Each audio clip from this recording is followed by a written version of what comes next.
The Ashford Tower ballroom glittered like a jewelry box turned inside out. Crystal chandeliers cast prismatic light across marble floors, while 500 guests in designer gowns and tailored tuxedos celebrated another year of corporate success. Nathaniel Ashford stood near the panoramic windows on the 42nd floor, watching snowflakes drift past the glass like tiny ghosts.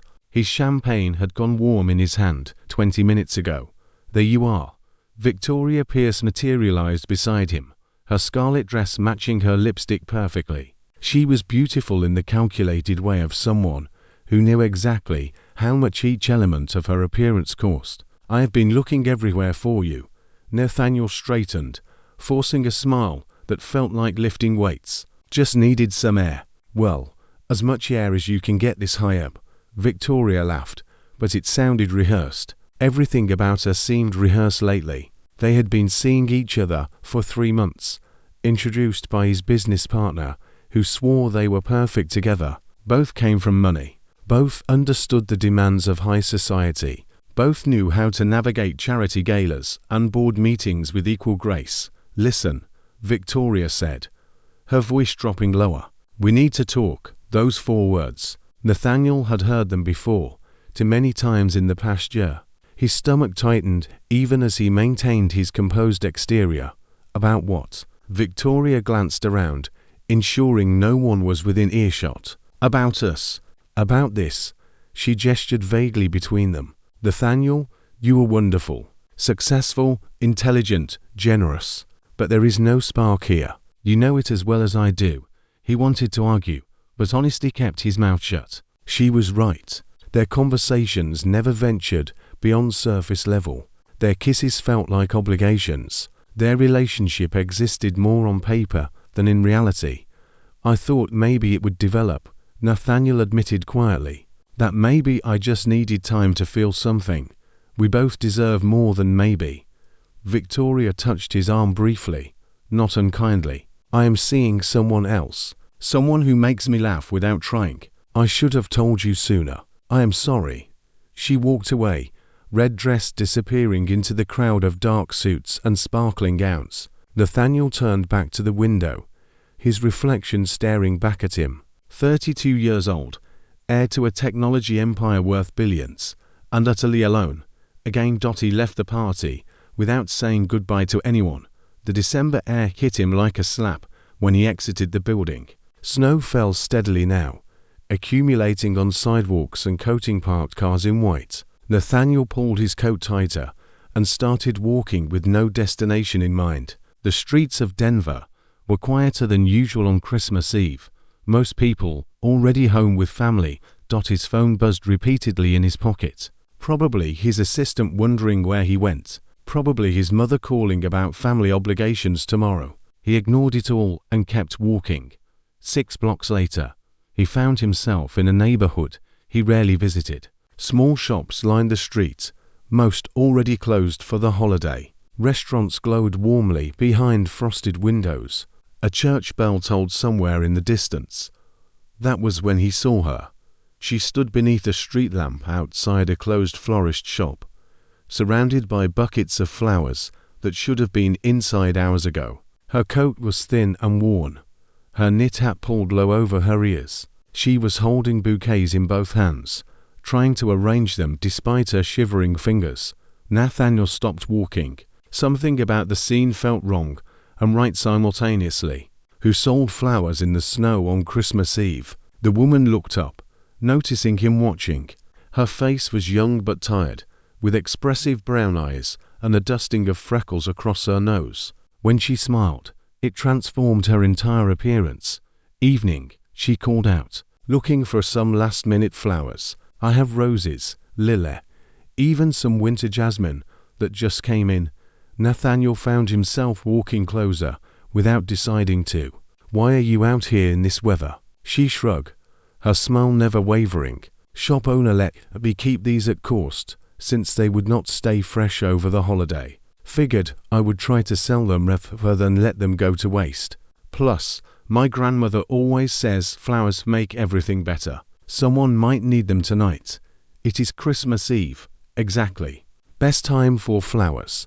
apologies, romantic gestures, celebrations. She held up a bouquet of white roses. These say I am sorry I forgot our anniversary. These red ones say I love you and finally got brave enough to admit it. And these mixed ones say I have no idea what I am doing, but I am trying my best, despite everything. Nathaniel laughed. Really laughed. The sound surprised him. What does your grandmother say about selling flowers at midnight in a snowstorm? That I am stubborn as a mule and twice as foolish. The woman set down the roses and blew on her hands. She is probably right. I am Emma, by the way. Emma Clearwater. Nathaniel Ashford. Well, Nathaniel Ashford. You look like someone who either needs flowers or needs to talk about why he does not need flowers. Which is it? He should have walked away. Should have flagged down a taxi and gone home to his empty penthouse. Instead, he heard himself say, maybe both. Emma gestured to a small bench outside the closed shop. Sit, tell me about it. Fair warning, I give terrible advice, but I am an excellent listener. And somehow, in the falling snow beneath a street lamp, Nathaniel began to talk. He told this stranger about Victoria, about the string of failed relationships, about feeling like success in business had cost him everything else. Emma listened without interruption, nodding occasionally, her expression sympathetic but not pitying. When he finished, she was quiet for a long moment. Want to know what I think? She finally asked, please. I think you have been looking for someone who fits into your life instead of someone who makes you want to change your life. Emma pulled off her hat, shaking out shoulder-length chestnut hair. All those women probably looked perfect on paper, but perfect on paper does not mean anything if there is nothing underneath. That is actually pretty good advice. Told you I was terrible at it, Emma grinned. But seriously, maybe you are searching in the wrong places. Maybe what you need is not someone from your world, but someone who sees the world differently. Nathaniel studied her face in the lamplight, like a flower seller who works on Christmas Eve, like anyone brave enough to be genuine. She stood up, gathering her buckets. I should get these home before they freeze. My grandmother will kill me if I lose the deposit on the buckets. Let me help you. The words came automatically. You do not have to do that. I know. Nathaniel picked up 2 buckets. But I want to. Besides, you listen to my problems. Least I can do is carry some flowers. Emma smiled again. That same transformative expression that made the cold night feel warmer. All right then. My grandmother lives 3 blocks that way. Try to keep up. The walk to Emma's grandmother's house took 15 minutes through snow-covered streets. Nathaniel carried 4 buckets, while Emma managed 3, chatting the entire way about flower varieties, her studies, and the eccentric customers she encountered. Her voice had a musical quality that made even mundane details sound interesting. The house was a small Victorian with chipped paint and a sagging porch. Warm light glowed from behind lace curtains. Emma pushed open the door with her hip, calling out as they entered, Grandma Rose, I'm home, and I brought company. An elderly woman appeared from the kitchen, wiping flour-covered hands on her apron. She had the same warm brown eyes as Emma, but with silver hair pulled into a bun. Her gaze moved from Emma to Nathaniel with open curiosity. Company on Christmas Eve. This must be quite a story. He helped me carry the flowers, Emma explained, setting her buckets down. Grandma Rose, this is Nathaniel Ashford. Nathaniel, my grandmother Rose Clearwater. Rose's eyes widened slightly at his name. She clearly recognized it, but to Nathaniel's relief, she did not make a fuss. Any friend of Emma's is welcome here. Have you eaten, young man? I made too much stew as usual. I couldn't impose. Nonsense. It's Christmas Eve and you are standing in my house. That means you eat. Rose disappeared back into the kitchen without waiting for a response.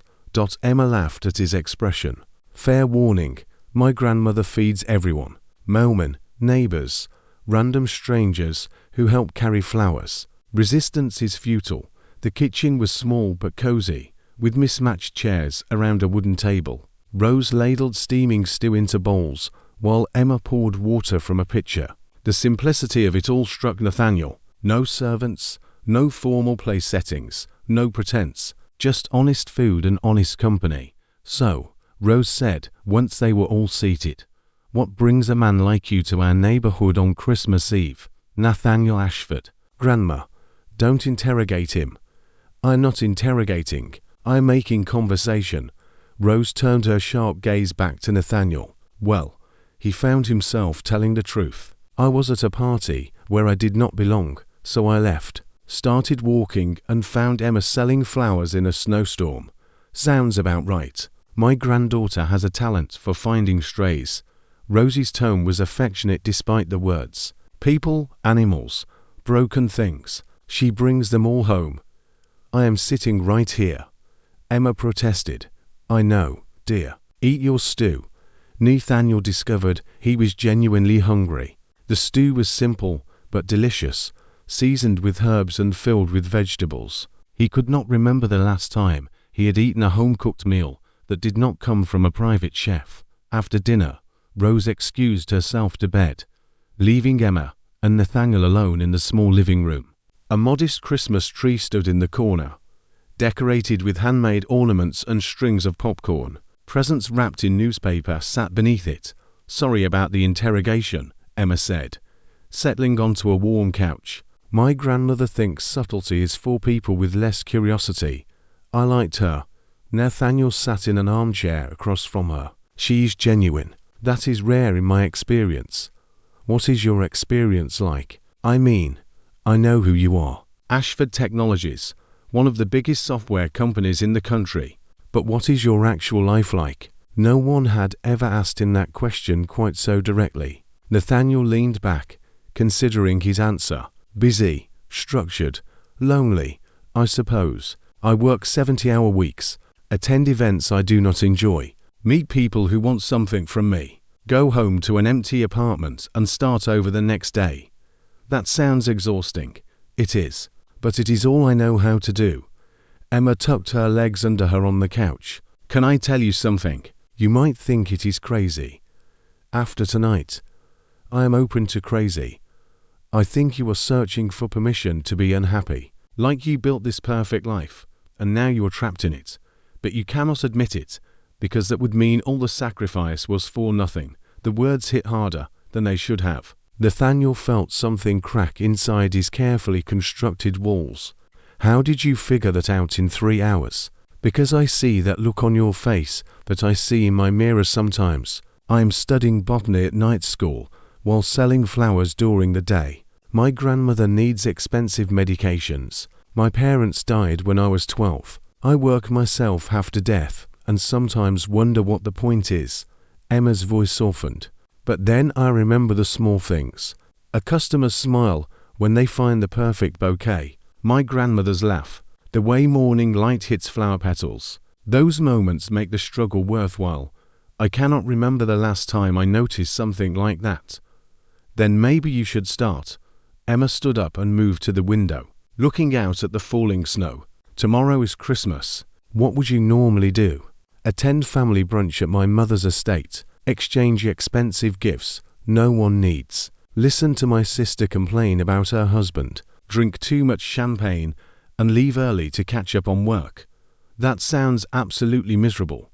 Nathaniel laughed despite himself. "When you put it that way, yes." Emma turned to face him, her expression thoughtful. "What if you did something different? What if you spent tomorrow here? We have a tiny apartment, questionable cooking, and my grandmother will definitely ask inappropriate questions. But we also have laughter, terrible board games, and people who actually care about each other. You are inviting me to spend Christmas with you. We just met, I know. It is probably strange, but something tells me you need this, and honestly, I would like to see you again. You are interesting when you are not hiding behind that corporate wall." Nathaniel should have said no, should have maintained appropriate boundaries. Instead, he found himself nodding. "What time should I arrive?" Emma's face lit up with genuine joy. "Really, you will come. If the invitation is sincere, it is. Come around 11. We have a tradition of opening presents late morning, then cooking together. Well, Grandma cooks, I mostly burn things and apologize. Nathaniel stood, suddenly aware of how late it had gotten. I should go. Let you rest. Emma walked him to the door. The snow had stopped, leaving the world blanketed in pristine white. The street was silent and beautiful. Thank you, Nathaniel said, for listening, for the stew, for treating me like a normal person. You are a normal person. You just forgot that for a while. Emma smiled. See you tomorrow. Nathaniel Ashford. He walked back toward his penthouse with his mind racing. Everything about tonight defied logic. He had shared more with a stranger in a few hours than he had with people he had known for years. The thought of spending Christmas in that small house with Emma and her grandmother felt more appealing than anything he had done in months. By the time Nathaniel reached his building, he had made a decision. He would go tomorrow. He would let himself experience something real for once, even if it terrified him. His phone had 17 missed calls and twice as many messages. He ignored them all and went to bed with Emma's words, echoing in his mind, maybe you are searching in the wrong places. Maybe what you need is someone who makes you want to change your life. Maybe she was right. Christmas morning arrived with bright sunshine that made the snow-covered city sparkle. Nathaniel woke early despite the late night, his mind active for sleep.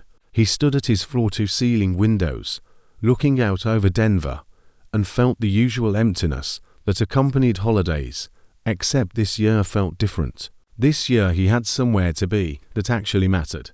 He spent an hour agonizing over what to bring. Wine seemed too formal. Flowers felt ridiculous given Emma's profession. Finally, he stopped at an upscale market and bought ingredients for a proper meal. Along with an expensive chocolate cake from a renowned bakery, the Clearwater house looked even smaller in daylight, but somehow more charming. Someone had shoveled the walkway, and icicles hung from the eaves like crystal decorations. Nathaniel knocked, suddenly nervous in a way board meetings never made him.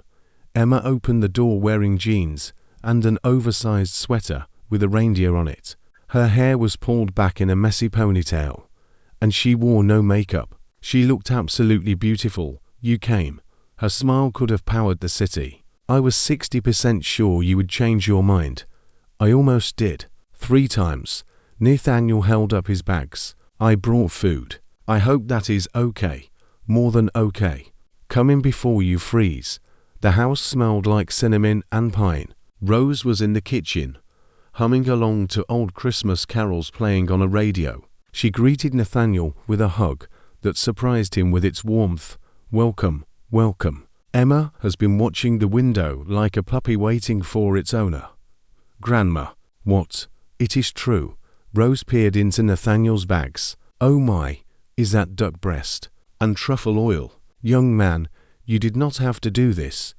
I wanted to contribute something.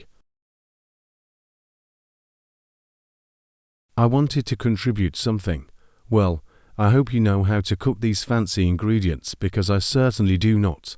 Nathaniel found himself smiling. I can manage. My first job was in a restaurant kitchen. Emma's eyebrows rose. Really? You worked in a kitchen? I was 16 and convinced I did not need my family's money. Lasted 8 months before I realized I absolutely did need their money to pay for college. Nathaniel set the bags down. But I learned some things. Let me cook lunch for you both.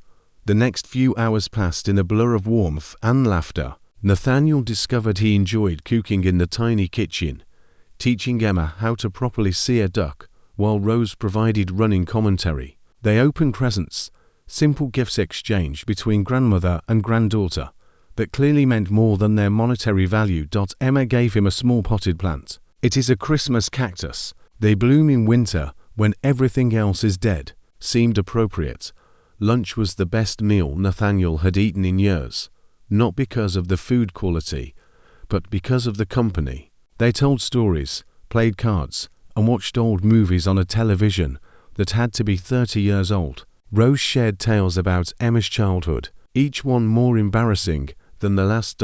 As evening approached, Rose retired to her room for a nap, leaving Emma and Nathaniel alone again. Thank you for today, Nathaniel said quietly. This has been the best Christmas.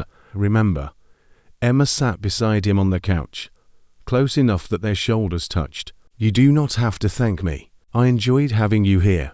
Can I be honest about something? Please, I have not stopped thinking about you since last night. About what you said. About searching in the wrong places. Nathaniel turned to face her. I think I have been so focused on finding someone who fits into my world that I never considered changing my world to fit around someone worth keeping. Emma's breath caught. Nathaniel ... I know this is fast. I know we just met. But I would like to see where this goes. If you are interested. I am interested. Emma's voice was barely above a whisper. But you need to understand something. I cannot be part of your society world. I do not have the right clothes or the right education or the right anything. I am a flower seller who lives with her grandmother. I do not want you to be part of that world. I want you to help me find a better one. January arrived with bitter cold and new routines. Nathaniel found himself spending less time at his office and more time in a small house with chip paint. He taught Emma advanced cooking techniques in exchange for her teaching him about flowers and their meanings. Rose became the grandmother he never had, offering wisdom and occasionally terrible advice with equal enthusiasm. His family noticed the changes immediately. You have been different lately, his mother said during their weekly brunch at her estate. Catherine Ashford was elegant and cold, every movement calculated for maximum impact. You missed 3 important functions this month. People are talking. Nathaniel sipped his coffee, unbothered by her disapproval for perhaps the first time in his life. I had other commitments. Nathaniel, you were the face of Ashford Technologies. Your presence at these events is not optional. Actually, Mother, it is. I own 51% of the company. I can run it however I choose. His sister Diana laughed from across the table. Someone has grown a backbone. Who is she? Excuse me. The woman. There is always a woman when men start acting differently. Diana leaned forward, genuinely curious. Come on, tell us. Who finally managed to thaw the ice prince? Nathaniel considered lying but decided against it. Her name is Emma. She sells flowers and studies botany. The silence that followed was deafening. Catherine set down her fork with precise control. A flower seller. You are seeing a flower seller. I am. She's brilliant and kind and makes me happier than I have been in years. This is absurd. What could you possibly have in common with someone from that background? More than I have in common with anyone in this room. The words came out harsher than intended. But Nathaniel did not regret them. Emma sees me as a person, not as an asset or a networking opportunity. She challenges me to be better instead of just more successful. Diana whistled softly. He has it bad. This is not amusing. Diana. Catherine turned her cold gaze back to Nathaniel. You cannot be serious about this woman. Think about your reputation, about the company.